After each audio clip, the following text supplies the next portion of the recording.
Hello everybody, welcome to this Metafash talk.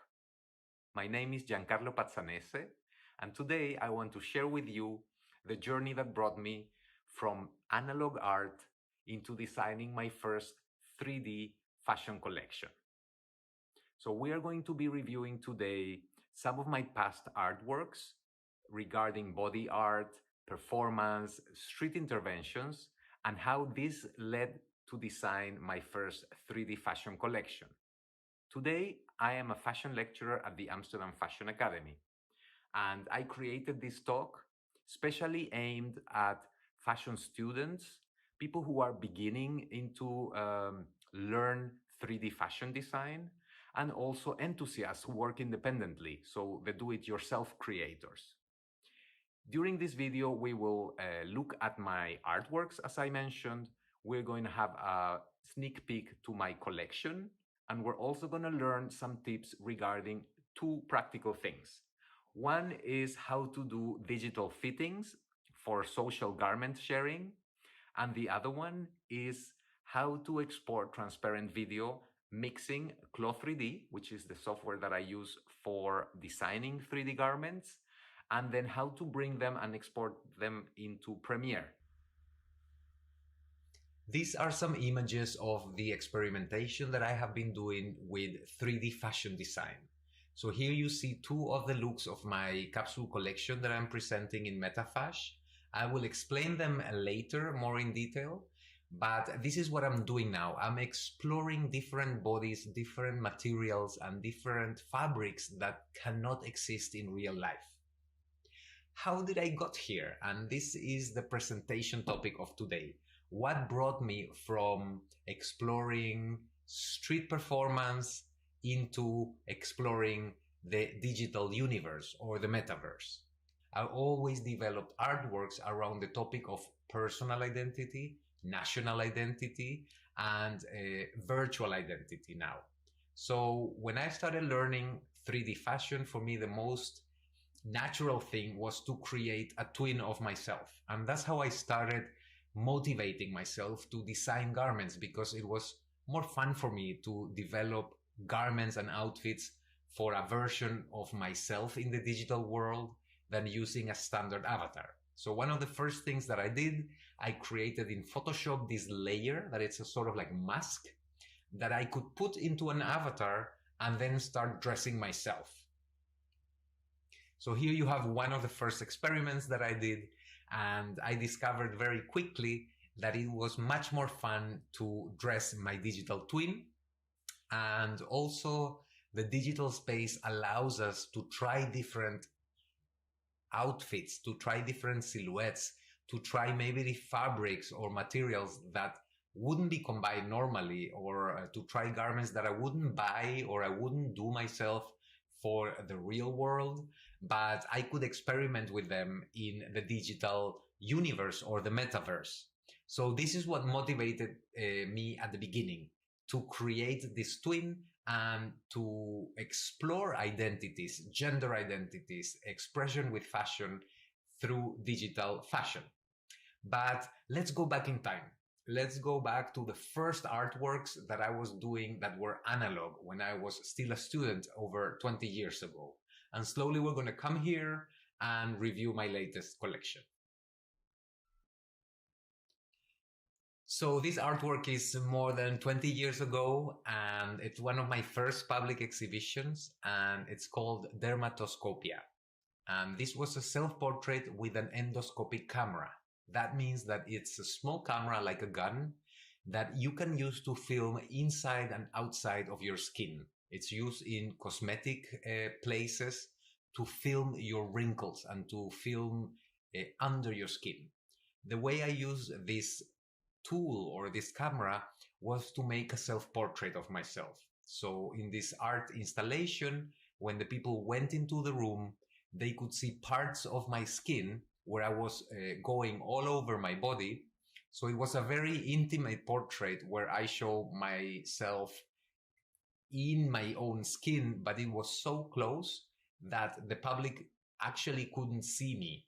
The camera was very close to the skin. So it was personal, but impersonal at the same time. I was exploring that limit between the body and the identity, between the skin and the self. This is an exhibition, a performance that I had in Milan, and it was a different type of identity that I was exploring here. Here I was creating a character. I started using fashion as a way of disguising yourself.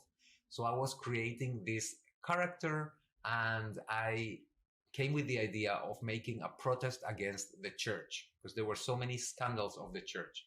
So I wanted to make some sort of like a protest that was at the same time pacific and poetic. So what I did, I created this character of a little schoolboy, and I went on through Milan singing to churches a love song. And this love song is a famous Italian song called Non ho l'età, No tengo edad, or Not old enough in English. And it's a song that a little girl sings to an older man. So in this case, it was me as a child singing to the churches in Milan, I'm not old enough. And it was a love song, but at the same time, it was a political protest. And here I started with the idea of street performances. So this is what gives the title to the presentation today, from street performance to a walk in the metaverse. This is another performance I did in the street, and it was about finding your ideal partner or finding your other half. So I created this performance based or inspired in this character called Where's Wally, or in Spanish we call it Where is Waldo. And it's this character with a special sweater with red and white stripes that is always lost in a crowd, lost where there's a lot of people, and you have to find Waldo lost between in an illustration or in a play or in a drawing. So in this case, I brought the game into real life, and I staged this performance in a national holiday in the Netherlands. So this is a moment where there's a lot of people in the street. Most of the people are dressed in orange, and I was dressed as Wally or Waldo, and I was trying to find people that were looking like myself or similar to me. And in this photography, for example, you see this person that has a similar outfit. So I would come to them and I would engage with them, and the whole video was walking around this city full of people trying to look at your alter ego, trying to find your alter ego. So now we go into other types of portraits. I stopped doing portraits of myself, and I was doing these portraits in the street. So I continued street interventions, and I created this performance that was more political and at the same time poetical, just like the one in Milan. And here I printed some portraits in the street, and I jumped over them, so I destroyed them. And the whole dynamic was to create a hopscotch game, which in Dutch is called hinkelen. I think in Portuguese it's called amarelinha, and in Italian it's called l'aeroplano. It's this game where you print some numbers on the street and then you just jump over them. So in this case, I was printing portraits using cardboard and powder chalk. So it took me a lot of time to create these portraits of people, but then when I jumped over them, they were destroyed. And this was a very special performance because I was invited to do it in different countries. So I did it at the end in 7 different cities, in 3 different continents, and it lasted over several years. So it was beautiful how a very simple idea with a little cardboard and some powder chalk could be developed in so many countries, in so many places, and it made me travel a lot. So it's been the cheapest artwork in terms of material and the most interesting one in terms of development. So this was a reflection about historical portraits and historical identity as well. And in this artwork, I continued the topic of historical identity, and I explored the idea of national identity. I created this, I enlarged a stamp of the Netherlands where you see the Queen. So this is a 39-cent stamp that says Netherlands, but I changed one word into Neverland. So I did a very small change where I turned the name of the country into the name of a country that doesn't exist. And the idea was to make a commentary about national identities, being an immigrant myself, being a migrant, and see how people would react. So I put this carpet in the entrance of the museum, and the people who were visiting the exhibition had to choose whether to step over the queen or to jump through the sides. And once you went into the exhibition, you could see at the end a monitor or a projection where you see a camera over the door and was filming the reaction of the people. So it was a closed circuit where I created a sort of like a experiment with a digital print over carpet. And these were the first works that I was doing once I started teaching at the Fashion Academy. So I decided to mix family portraits and patterns, fashion patterns for a garment. So what I was doing is I was selecting some photos from my family album, and I was drawing them on patterns and then using the sewing machine to create embroidered portraits. So I was drawing with the sewing machine. So the idea was to create portraits. It's called family patterns, and embroider them, but not to create a garment, to keep them as portraits in the shapes of patterns. From that portrait-based work, I decided to create a garment, like a physical garment. So my idea was to create a rain poncho. And here you see the final version. So this is a bike poncho that has strap-on legs.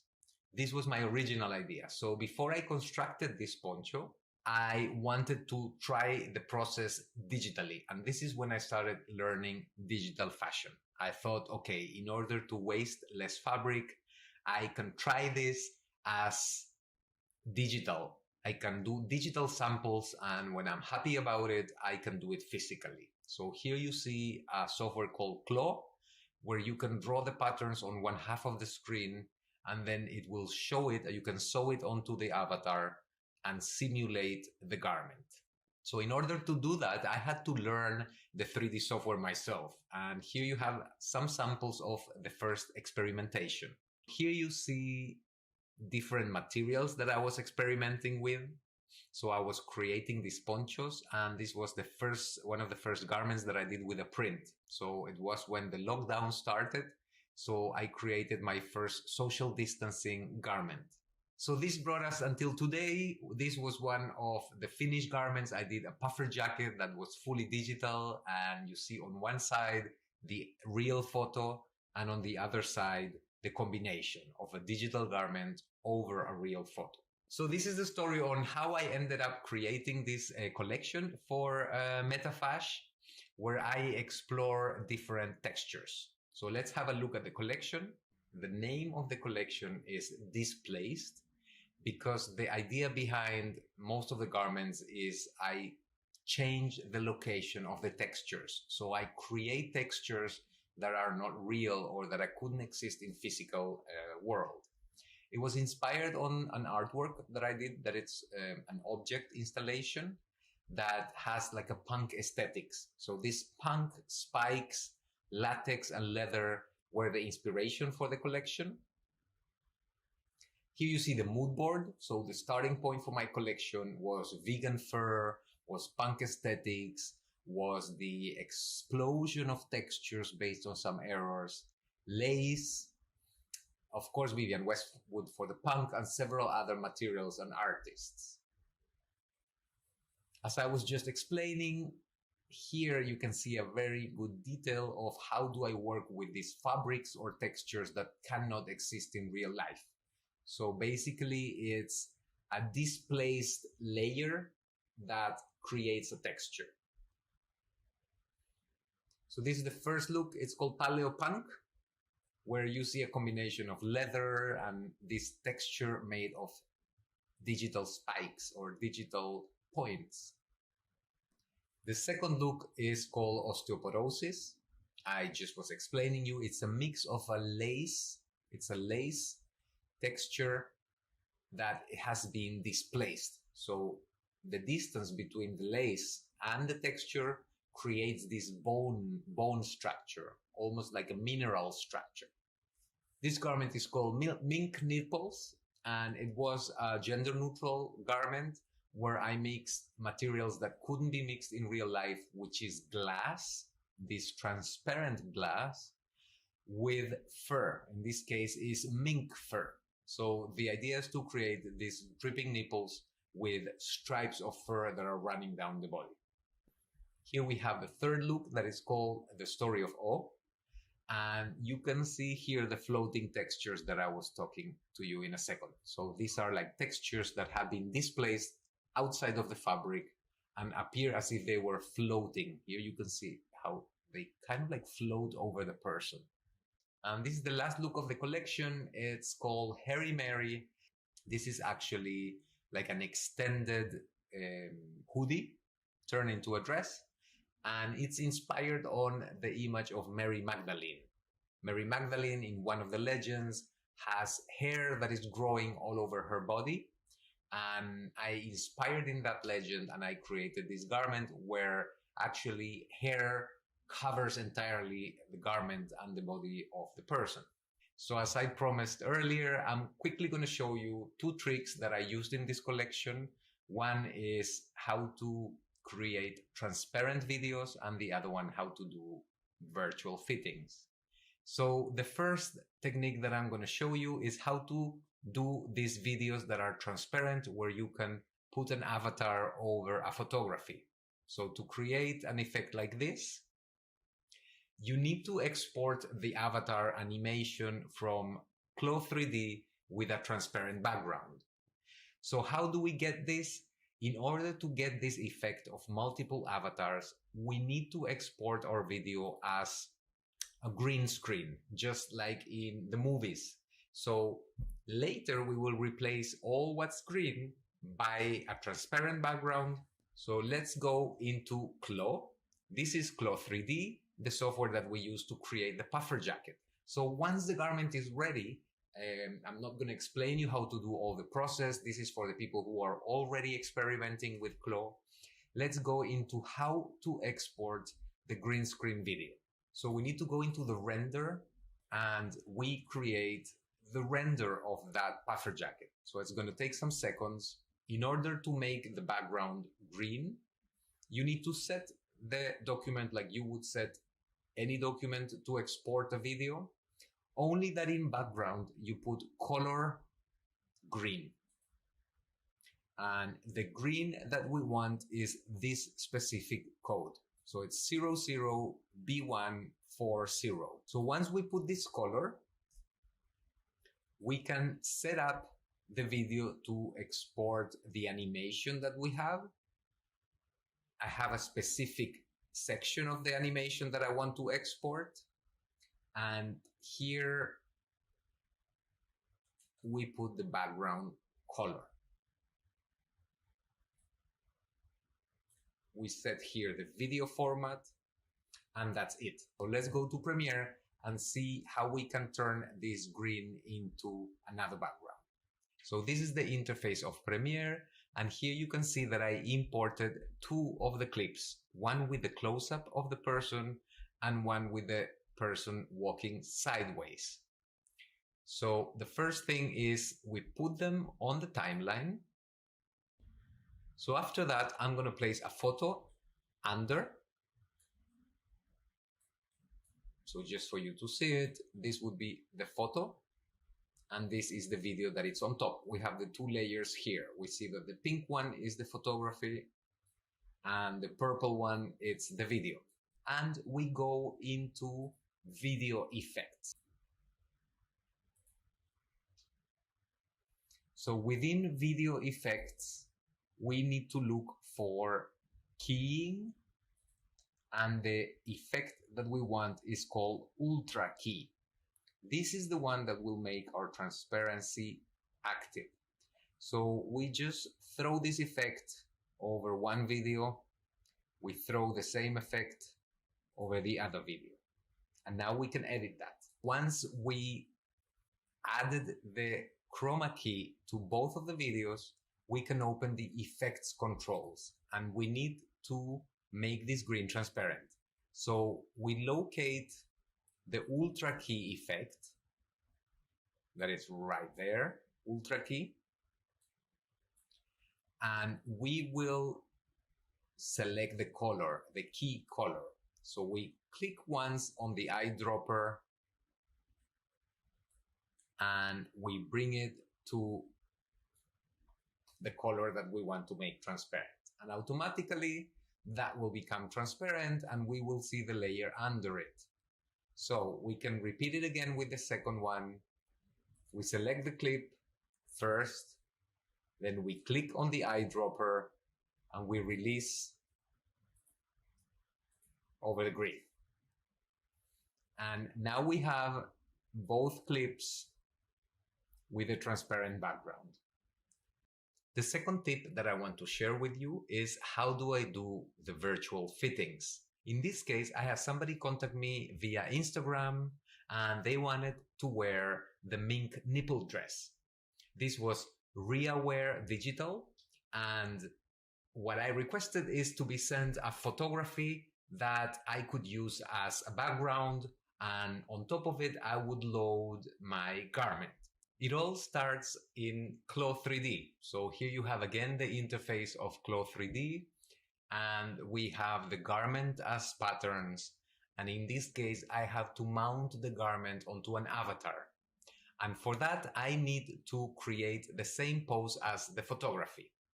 So I imitate the pose as close as I can with the avatar, following the indication of the photography that was sent by the person who's going to wear it.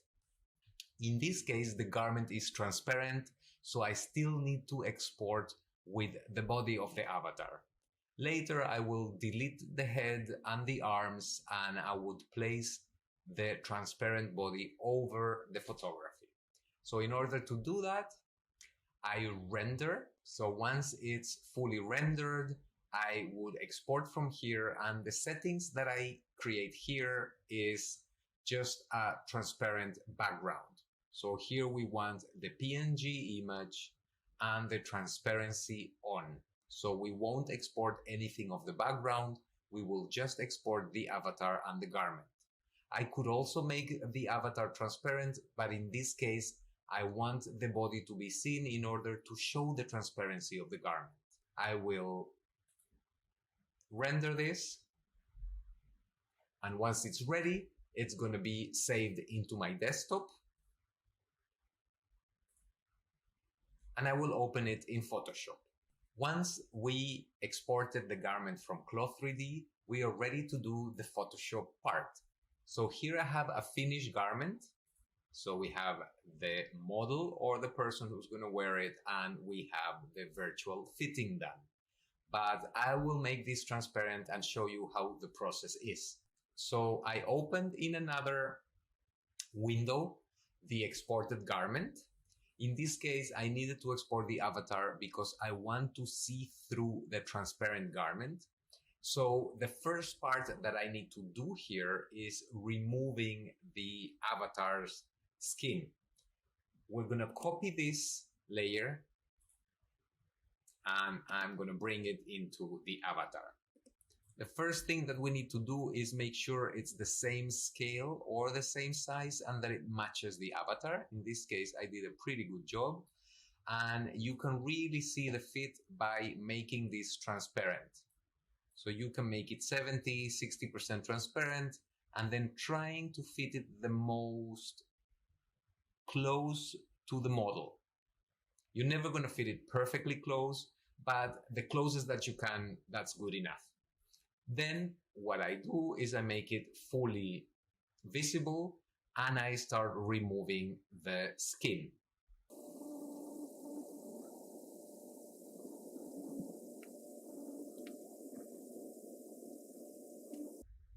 Now I remove the rest of the avatar that was showing, and we have the garment on top of the person.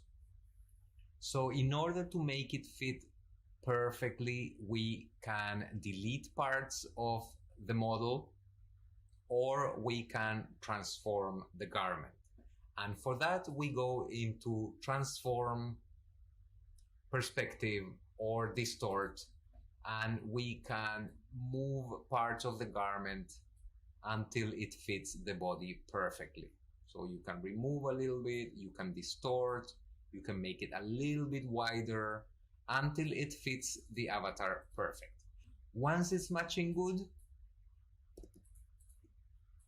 you're ready to go, and you can export this as a JPEG. So I will show you the final version once more, and this is what you can obtain via Photoshop transparencies and exporting the avatar from Clo3D into Photoshop. These were the tips and the artworks that I wanted to share with you today. I want to thank everybody for being here today and to watch and share with me part of my journey from analog art to performance to digital fashion design. I hope you learn a tip or two on how to work with virtual fittings or how to make videos using transparency. And for me, if I could make one person more enthusiastic or to start working with 3D fashion design, that would make my day. So I thank you all for coming. I would like to say goodbye, and you can also follow me on my Instagram to see my new artworks and my new digital fashion experiments. See you in the metaverse. Bye bye.